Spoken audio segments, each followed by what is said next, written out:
everybody, thanks for watching. So yeah, over the years, I've been putting a lot of information on the Black Hebrew Israelites, the Bible history and what have you. Recently, I put out a lot of good information as far as, understanding where we get our understanding of the Bible from, as far as the biblical manuscripts. So a lot of people recently have been, getting into the whole Black Hebrew Israelite doctrine. I feel like enough information is out there on that, but it's so much. And a lot of people don't know where to look. And it's just this really difficult understanding on the doctrine, because when you're first taught it, it's very easy to believe because of how it's explained, and it kind of makes sense and it fits. So you guys need to understand, one of the issues is just critical thinking. And two is just not knowing history of the Bible, right? So you got to understand, right? Go get into this thing. So talked about this a lot, but I want to just really go through some things that people seem to miss. So first, you got to go to the history, proven history, right? With ancient Kemet and everything that was happening around that time. And you have to look at the conquest of Egypt, right? Because the conquest of Egypt is going to give you more insight into the Hebrews, right? Into the Israelites. So now you have people, they're trying to separate it now. So now you have people saying that the Israelites, the Hebrews, and the Jews are different, that the Jews and the Hebrews are different, and the Hebrews are the Israelites. So the doctrine, as I said, over time, has been switching up, and people have been switching up their understanding or message as far as, the history of this doctrine, which is just crazy. But understand, the Persians and the conquest of Kemet is going to give you more insight into that. The thing is, we have documentation. We have proven history as far as the conquest and the history of ancient Egypt, right? Proven, right? Documented. Now, you have to make that fit with biblical history to explain a few things. One of those things is, how is it that they're giving what we call Israel to the Israelites, right? Basically saying that they occupied it for this time and it was basically in control. Now, the time frame where they would be in control would be around the time frame that the ancient Egyptians would be in power. So it's crazy that, the Bible was basically saying that they occupied Egyptian territory, right? That it just don't make sense. So history does not say that at all. But to get around that, you have to just look at conquest. So you have the Persians, as we know. The Persians was the first to go in there and completely conquer Kemet, right? They experienced civil war, what have you, but they would get it all under control at some point. So you have the Persians come in there and conquer Kemet. And you would have to believe that during this time where you have this large Persian empire, right? And there's supposedly over 1 million Israelites, that somehow the Persian army, the Persian military, passed through Israel, made their way all the way over to Egypt, and just somehow skipped the Israelites, right? Now, the Bible makes up for that by basically saying that the Persians did run into the Israelites or the Hebrews, and they were lenient in understanding of these people's culture and custom. Understand, whenever you're studying this as far as the Israelites and just the history on it, everybody's always tolerant of the Israelites. Now, we're going to stick with the Black Hebrews at this point, because you have to look at it and say, and even the Black Hebrews agree, that Kemet was Black, right? So if Kemet was Black and you had the Persians on their way to conquer Black people, and on their way they run into the Israelites, right? The Hebrews, who are also Black, right? Wouldn't you think that would be a problem? That would be an issue, right? Because we don't know what the alliances are or what's going on. So biblical history would say, well, yeah, of course they wouldn't like the Hebrews, so they would be okay, the enemy of my enemy is my friend type deal. The problem is the Persians were conquering, and that land was part of the Egyptian empire, meaning they would conquer it, which, even in biblical history, they did. They conquered it, and they basically said, hey, this is our land now, but we're going to let you do your thing. Doesn't make sense, right? Okay. So we got to believe that the Persians went around Israel, conquered the Egyptians, right? But there is no history, documented proof that the Hebrews or Israelites ever ran into the Persians, ever. right? Still proven history. And of course, you're going to have Hebrew Israelites and, Bible historians or what have you say, well, what are you talking about? We have the Cyrus Cylinder, right? We have the whole Edict of Cyrus, right? So this is where they make this connection. So when you go and study this whole thing, they're making this connection to say that when the, Persian Empire was basically decreeing that exiled people can basically go back to their land, and they were specifically talking about the Hebrews. Whenever you go and look this up, and I've had so many Hebrews talk about this, right? So when they look this up, they Google it most of the time, and they read in 539 BCE, which that would be the 6th century BCE, Cyrus the Great, the Persian king, issued the Edict of Cyrus, allowing the exiled Israelites to return to Jerusalem and rebuild the temple. This decree marked the end of the Babylonian exile and a turning point in Jewish history, right? And they even give you elaborations, right? It says, Cyrus the Great, end of decree. Cyrus conquered Babylonia and, in a move that has been interpreted as a fulfillment of Jeremiah's prophecy, allowed the exiled Israelites who had been in Babylonian captivity since 587 BCE to return to their homeland of Judea. Fulfillment of prophecy. The decree was seen as a fulfillment of the prophetic writings, particularly those of Jeremiah, who foretold the return of the exiled Israelites, right? Rebuilding the temple. The primary purpose of the return was to rebuild the temple in Jerusalem, which had been destroyed by the Babylonians, right? So understand, this is the document that they look to as being the proof that, this happened.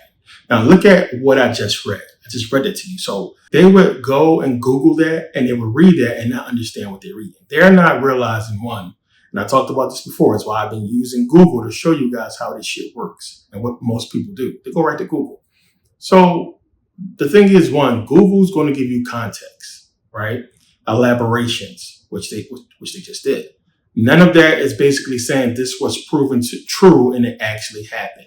You can't believe everything is true unless it's telling you it's true, or you do further research and it has been proven true, right?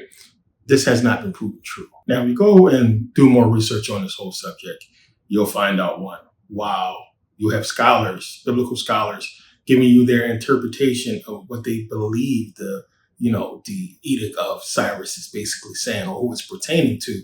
It doesn't actually say what people are, believing it to mean. It's not specifically talking about Hebrews or Israelites. In fact, there is no mention.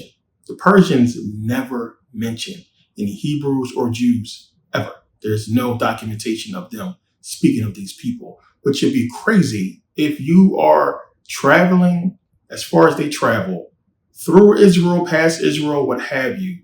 You're going to encounter this large, over 1 million Jews, supposedly. Now, you can get caught up in date and time or what have you. We're talking about the 6th century BCE where these people should have existed. But there's no documentation of these people doing anything, right? Except for the Bible, right? So if you use Google, you can just keep on reading and you'll figure out what it's actually talking about unless you see what you want to see and you run with that, which is what people are doing. But it says, while the Hebrew Bible details interactions between Jews and the Persian Empire in the 5th century BCE, which would basically be, almost 100 years after conquest. There are no known surviving Persian records or inscriptions that directly mention the Hebrews during that period. While the Persian Empire did conquer Babylon and allow the exiled Israelites to return to Judah, historical evidence outside of the Bible is scarce, right? So again, they're giving reference as to what all this is about because they want to say, of course, the Cyrus Cylinder is talking specifically about the Hebrews, the Jews, and it's not.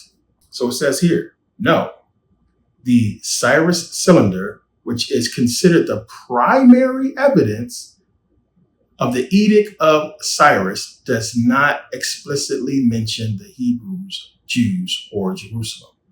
The cylinder primarily focuses on the restoration of Babylonian temples and the repatriation of exiled peoples in general. While some scholars interpret it as a broader policy of religious tolerance that could include the Jews, the text itself does not explicitly reference them, right?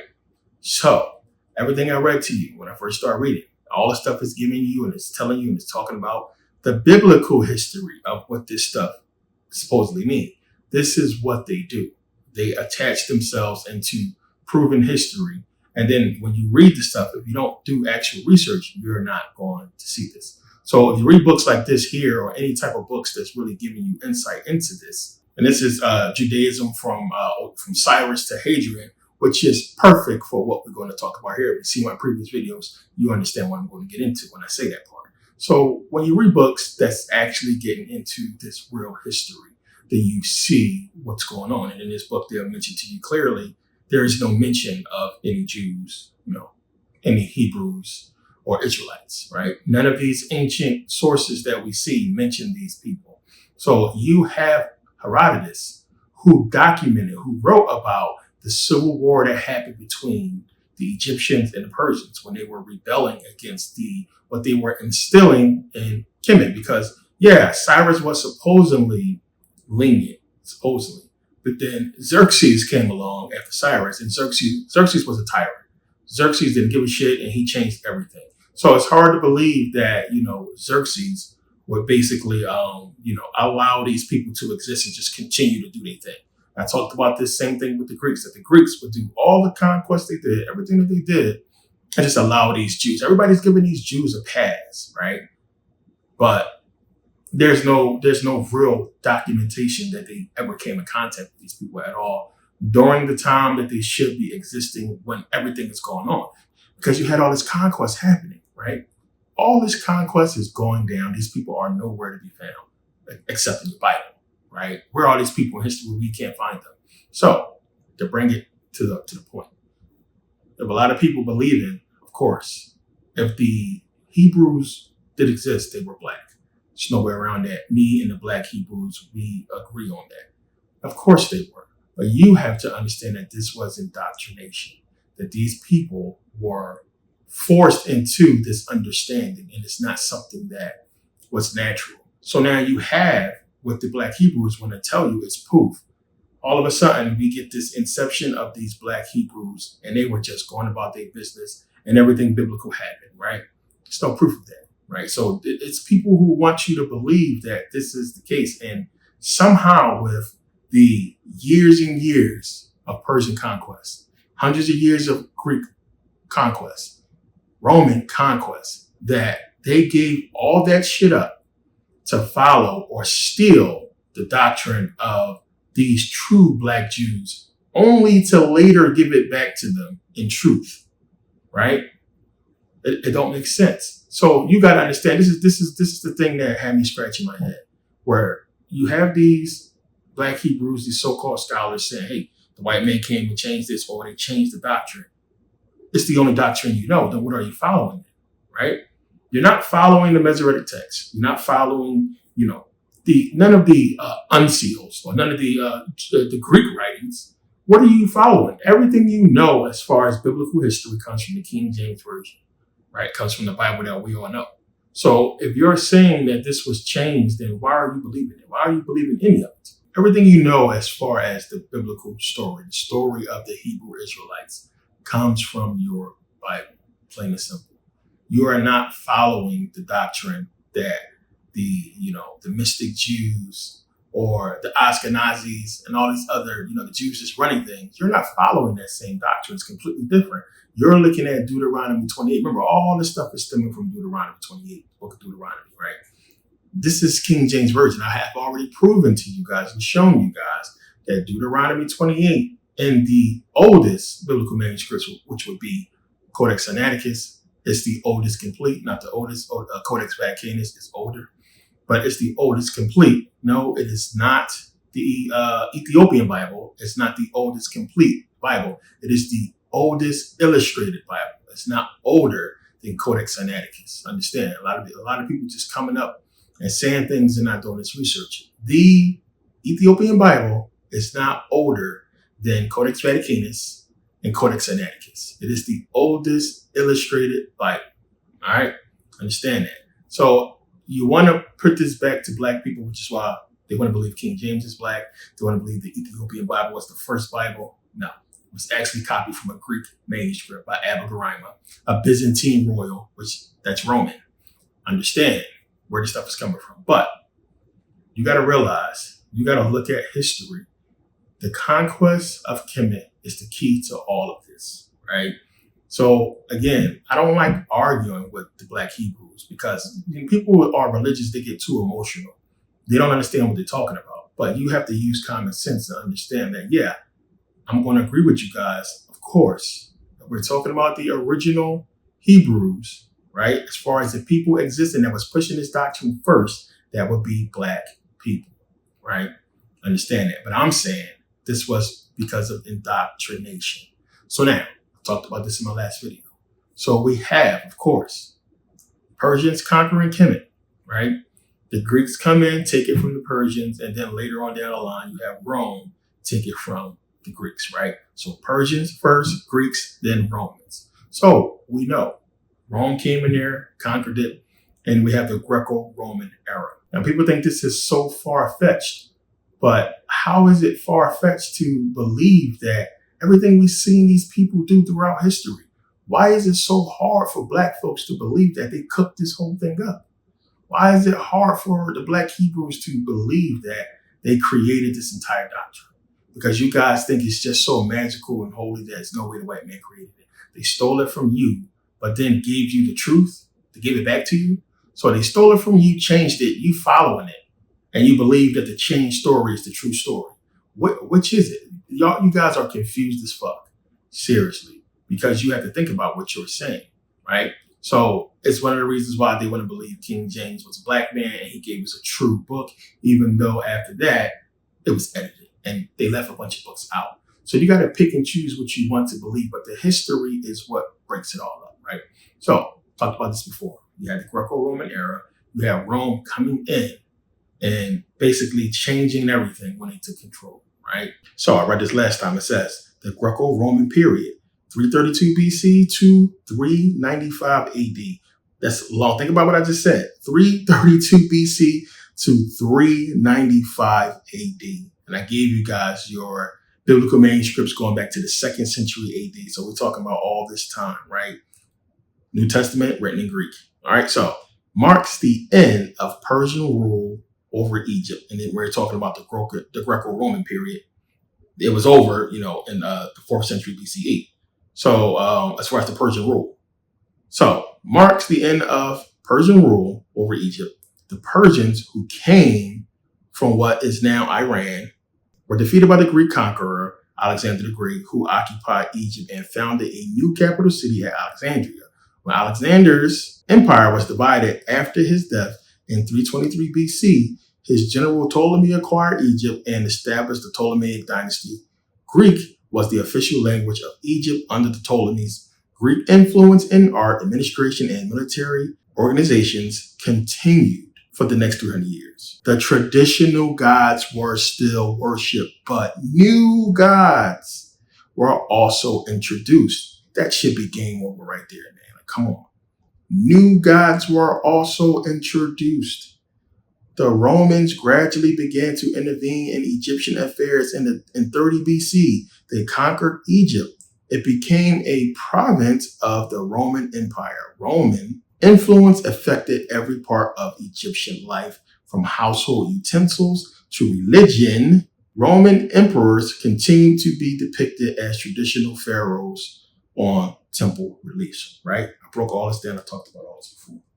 So even before Rome took over, the Greeks were doing the same thing before, right? The Greco-Roman era. So I showed you guys the rivers. I showed you guys a million times this picture here, this relief. I took this picture myself in the Cairo Museum in Egypt. And I showed you, this is Serapis Christos. You guys know who this is.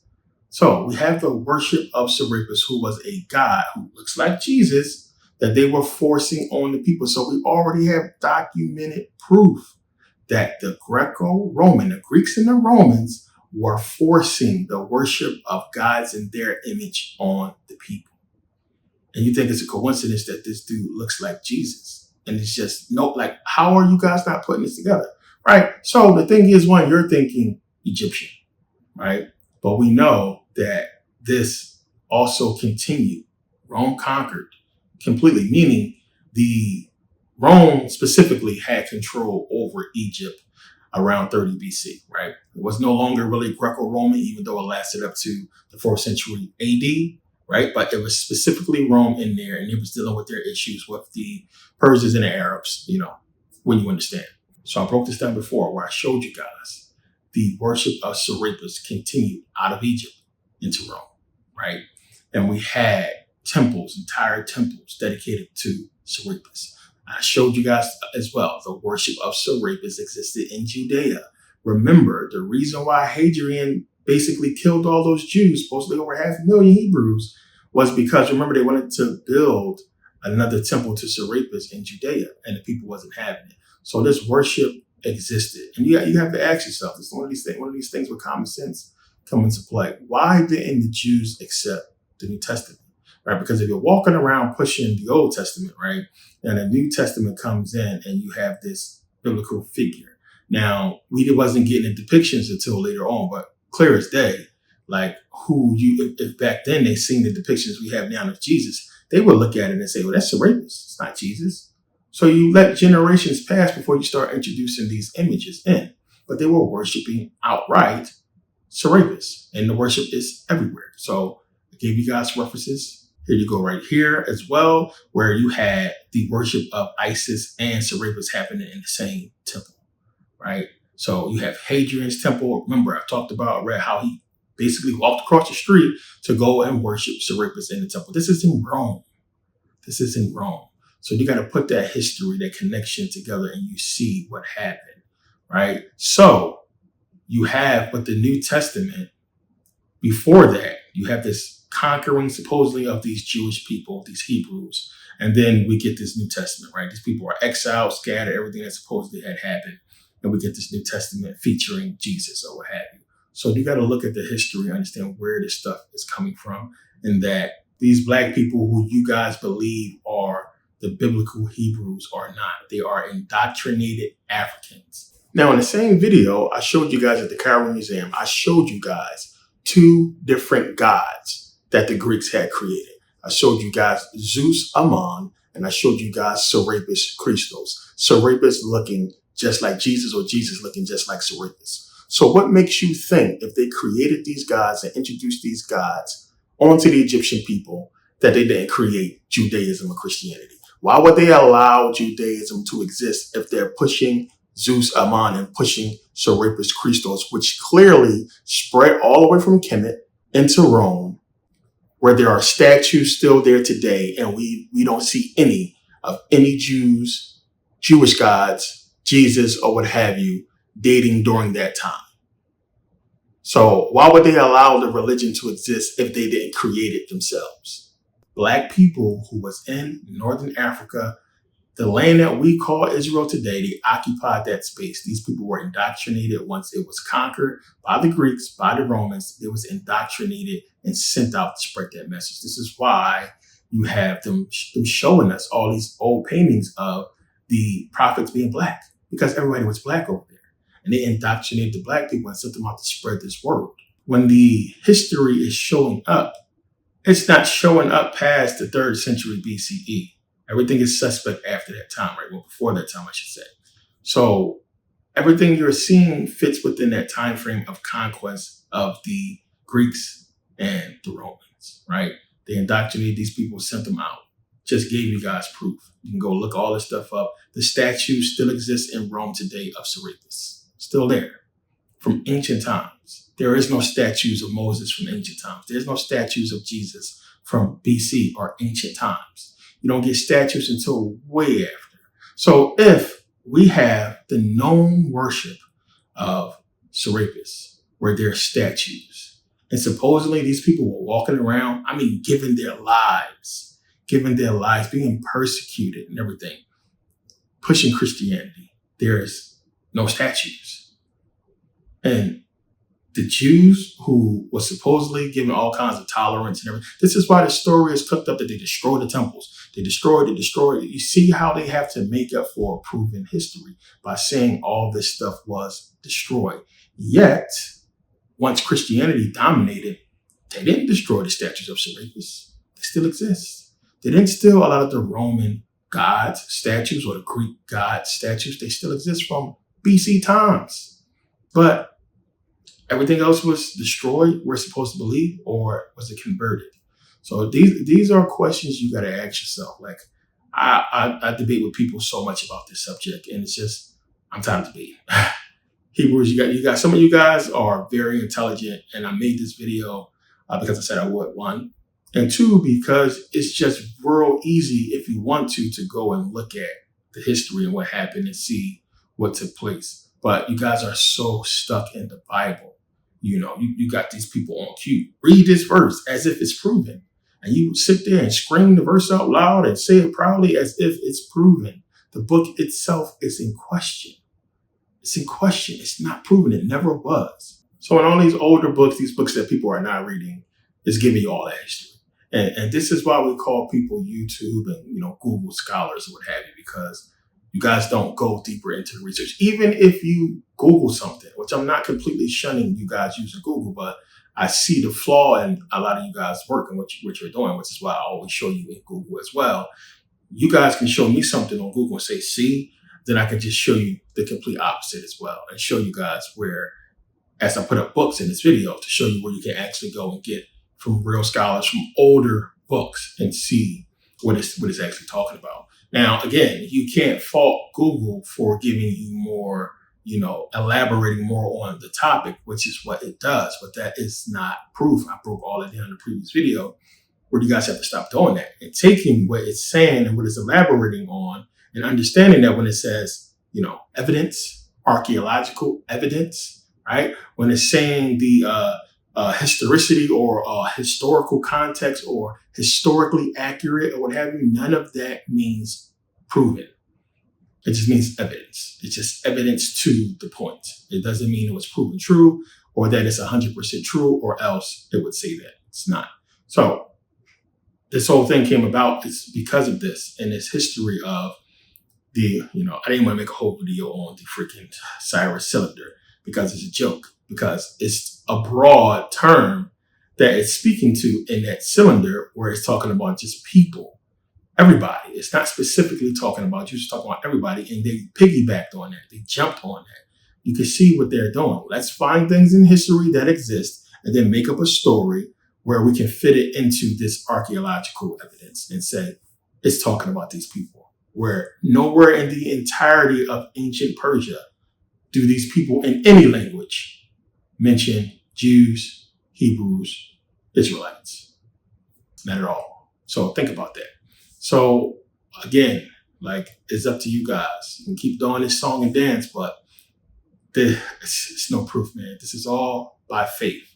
You have faith and you believe in this stuff. There's no proof. So I broke down the manuscripts. I broke down the stelas.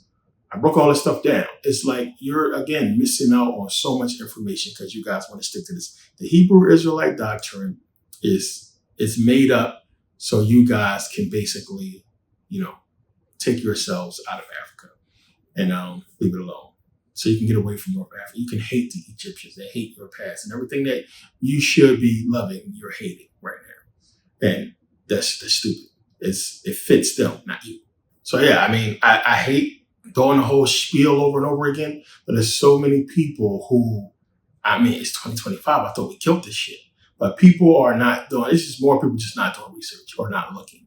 But again, I understand Deuteronomy 28 is very powerful, right? And if you don't understand anything, then you're going to read it or you're going to listen to somebody break it down to you and it's going to make sense. Deuteronomy 28 in the King James Version, and every version after that was written between 1604, 1611, or when the Bible was revised in the 1800s up to the 1950s, and you get what you got. And this is one of the reasons why I tell you guys, get yourselves an old-ass Bible. This is from the early 1940s. This is an old Bible, right? Early 1940s, it is different. In the back of this book, they tell you all kinds of stuff that, the world is only 4,000 years old or 6,000 years old, where all that stuff comes from. It gives you dates, right, for the books of the Bible. So Genesis, supposedly, they give you the time frame of when Genesis took place. And in the back of these old Bibles, they're giving you dates, right? They're giving you dates. You can see where Genesis supposedly had took place from. 4,000 to, 1635? Like, come on. We got trees older than that. So Genesis supposed to take place between that time frame, which we know is bullshit. It's giving you also who wrote what Gospels, and it's telling you unknown in some cases. We don't know. And in some cases, it's completely wrong.